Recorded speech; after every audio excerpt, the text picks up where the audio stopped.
I'm gonna hit as many gravel bars on the Willamette River in the rain as I can.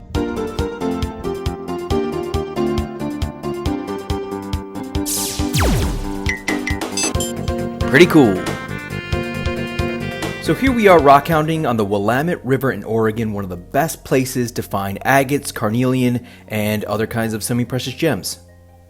So I've been waiting for a rainy day on purpose to do this, because when it rains, it makes the rocks much more visible, and you can find so much more interesting things. The rain just makes everything more visible. See, if you look down here, I never would have found this little seam agate here if the ground weren't wet. The rain just makes so much of a difference. So I'm out here at one of the best spots to find agates, and we're gonna try our luck. Now, as you can see, these gravel bars aren't just like right off the highway. It takes a little bit of a hike to get to them.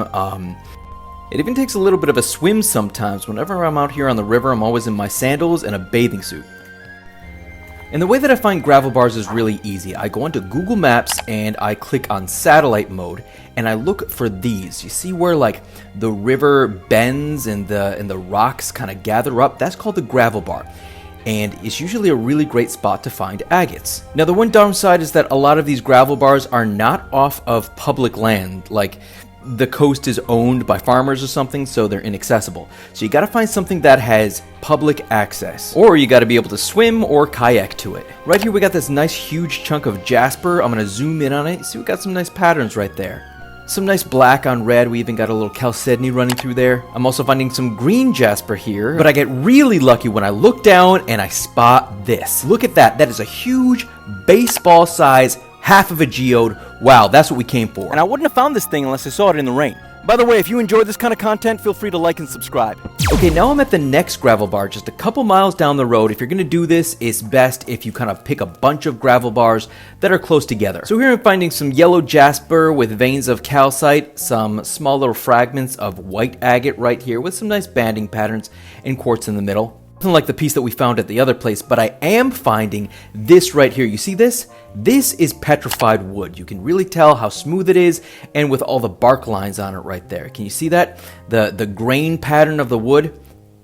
So I don't normally actually hang on to petrified wood unless it has a definite wood shape, unless it almost looks like a tree branch or something. But since this one is already smooth, it's got a nice shape, I can tell it's gonna go great in my rock tumbler. I'm gonna take it home.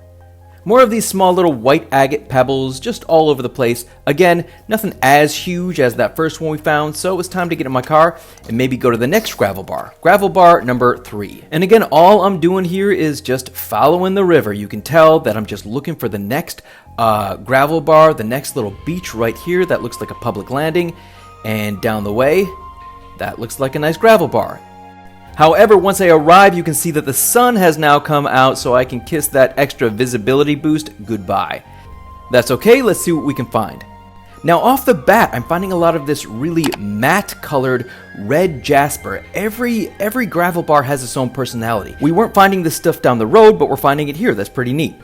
I'm also finding some larger agates here with a little bit of a yellow tint to them.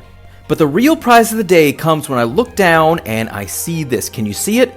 You have to look at the shape rather than the color. Once I pick it up, check that out. This is ultra red carnelian. That thing is so bright it looks like candy. Wow, that is red. And I'm gonna give it a little rinse so you can really see the color, and I'll hold it up to the sun. That is quite the find. That's a really nice color on that carnelian right there. That's the whole reason why it come out, in my opinion. I mean, I don't know if I'm gonna find a better rock than that all day. That is primo. I'm pretty excited about that. So I'm going to keep going, keep looking around this gravel bar, see if I can beat that carnelian. Let's see. I'm finding some nice green jasper again, and tons of these small little pebbles of agate. Mostly they're white, but many of them have a little bit of a gold tint to them. Here's what they look like, kind of rinsed out. You can see it's got some nice banding there too. And like I said, if you do this kind of stuff, always bring a bathing suit. Always bring sandals, because plan on getting wet. Plan on going into the water, because maybe that's going to be where the deeper stuff lies that people have overlooked. And the one thing that I've noticed is that gravel bars can get picked over up here in Oregon. This is not like the Mojave Desert like I'm used to down in Southern California. People come out and they collect. Like while I'm here, I saw like 4 other people. Just because these river spots are really pleasant to hang out at, they're really easy to get to, so I guess you know, everybody comes. So my advice is, the earlier you can get here in the season, the better. Rockhounding on the Willamette River. Pretty cool.